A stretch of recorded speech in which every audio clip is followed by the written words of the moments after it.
Una carica importante, vicepresidente regionale dell'AIS, un'associazione che cresce anche perché propone un prodotto straordinario, quello nostro siciliano. Intanto come accoglie questa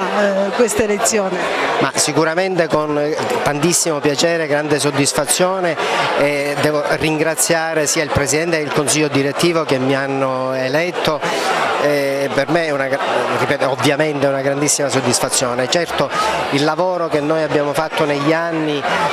io negli anni passati sono stato anche il delegato provinciale di Agrigento, sono stato nel Consiglio regionale per tanti anni, continuavo ad essere nel Consiglio regionale, quindi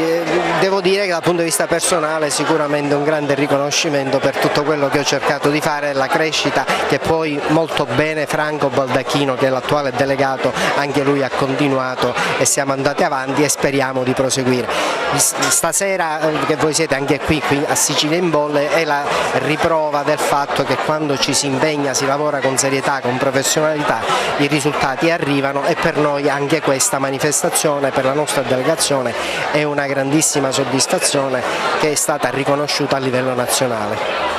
Lei diceva poc'anzi tanto lavoro è stato fatto, ma ce ne sarà tanto da fare ancora? Assolutamente sì, noi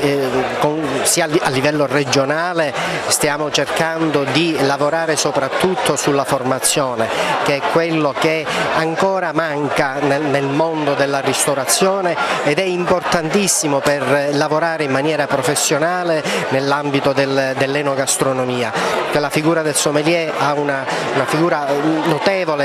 anche dal punto di vista economico importante in tutte le aziende che operano nel settore, nelle cantine, nelle enoteche, nei ristoranti e anche nella divulgazione del prodotto vino.